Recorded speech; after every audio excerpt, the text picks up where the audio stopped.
வணக்கம்.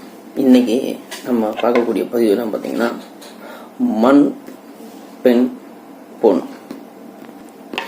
இது மேல ஆசைப்படலாம், ஆனால் பேராசை மட்டும் படவே கூடாது. இதை இப்போ நம்ம சொல்லணும்னு அவசியமே கிடையாது. இது ராமாயணம், மகாபாரதம் போன்ற கதையிலே நம்ம மனித இனத்துக்கு ஒரு உதாரணமாகவும் நமக்காக வேண்டி எழுதப்பட்ட ஒரு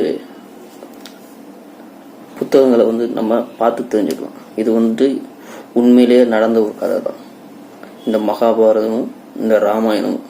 இதை பிற்காலத்துல மக்கள் தெரிஞ்சுக்கணும் அப்படிங்கிறதுக்காக வேண்டி அப்பவே ஒரு நூல்கள்ல எழுதப்பட்ட ஒரு விஷயம். அப்போ நடந்த விஷயம் இப்போ எந்த அளவுக்கு உண்மை அப்படிங்கிறது இப்போ நம்ம நம்மளை சுற்றி நடக்கக்கூடிய சில நிகழ்வுகள் எல்லாருடைய மனிதர்களுக்கும் மனதிலும் தோணக்கூடிய விஷயம். அதில் முதலாவதாக பார்த்தோம்னா மண். மண் அப்படிங்கிறது என்ன பார்த்தீங்கன்னா, நம்ம என்னதான் எவ்வளவு நிலப்புலங்கள் வாங்கினாலும் செஞ்சாலும் கடைசியில் மனிதனுக்கு அந்த 6 அடி நிலம்தான் அவனுக்கு சொந்தம் அப்படின்னு சொல்லுவாங்க. அந்த 6 அடி நிலம் கூட அவனுக்கு சொந்தம் கிடையாது அப்படிங்கிறதான் ஒரு நிதர்சனமான உண்மையும்.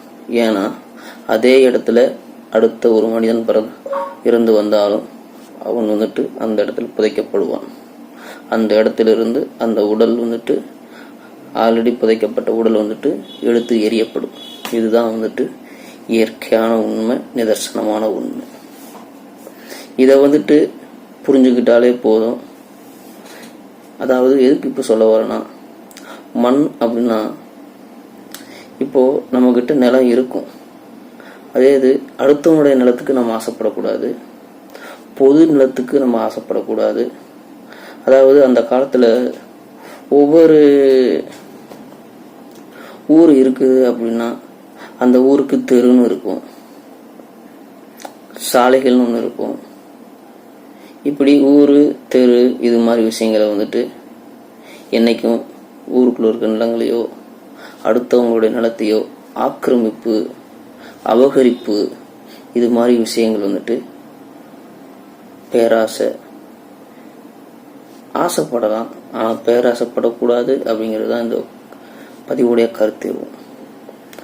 பேராசைப்பட்டு அபகரிக்கிற நிலைமைக்கு தள்ளப்பட்டால் அவங்களுக்கு அழிவு உண்டு. அதாவது நிலத்திலையும் சரி, மண்ணில், பொண்ணுல, பெண்ணில், இந்த 3லையுமே. அடுத்ததாக நம்ம பார்த்தோம்னா பெண். பெண் ஆசையோ இல்லை, ஒரு பெண்ணு நமக்கு, அதாவது ஒரு பொண்ணு தான் தீர்மானிக்கிறார். அதாவது ஒரு மனிதன் நல்வழிக்கு செல்வதும் கெட்ட வழிக்கும் செல்வதும் அமையக்கூடிய பெண்ணை பொறுத்து இருக்குது அப்படின்னு அன்னைக்கு எழுதி வச்சாங்க. அதையும் நம்ம புரிஞ்சுக்கணும். அந்த பெண் நல்லது சொல்றாளா கெட்டது சொல்றாளா, நல்ல விஷயங்கள் சொல்றாளா கெட்ட விஷயங்கள் சொல்றாளாங்கிறத யோசிச்சு முடிவெடுக்கக்கூடிய இடத்துல நீங்களா தான் இருக்கணும். அதாவது அது ஆணா இருந்தாலும் சரி, பெண்ணா இருந்தாலும் சரி, ஒரு மனிதர் இன்னொரு மனிதர்கிட்ட சொல்லும் பொழுது அந்த விஷயம் எந்த அளவுக்கு உண்மை, எந்த அளவுக்கு பொய், இதை நம்ம ஏத்துக்கலாமா, இந்த கருத்து கரெக்டா சரியா அப்படிங்கிற தேர்ந்தெடுக்கக்கூடிய முடிவெடுக்கக்கூடிய இடத்துல நீங்களா இருக்கணும். அடுத்தவர் சொல்வதை கேட்கக்கூடாது. இன்னொன்று பொண்ணு. இந்த பொண் அப்படிங்கிறது பார்த்தீங்கன்னா இப்போ ரொம்பவும் அதிகமான பேராசையா மனிதர்கள்ட்ட உண்டாக ஆரம்பிச்சிருச்சு.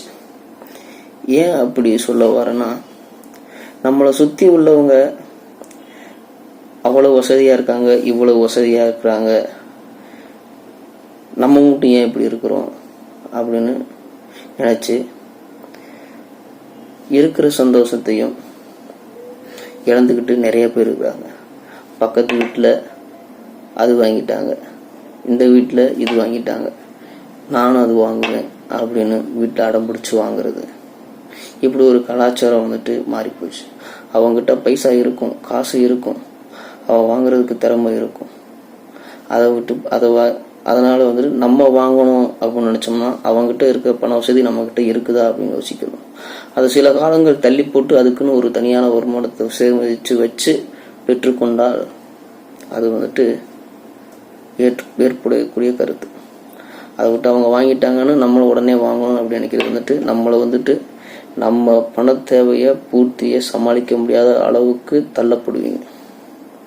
அதனால தான் சொல்கிறேன், இந்த மண், இந்த பெண்ணு, இந்த பொண்ணு ஆசைப்படலாம், ஆனால் பேராசைப்படக்கூடாது.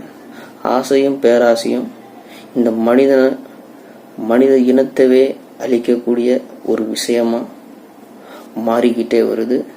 இது கலியுகங்கிறதுனால இது வந்துட்டு முடிவு பெறாது. ஆனால் நாமளே திருந்தாத வரைக்கும் இதுக்கு ஒரு முடிவும் கிடையாது. நன்றி, வணக்கம்.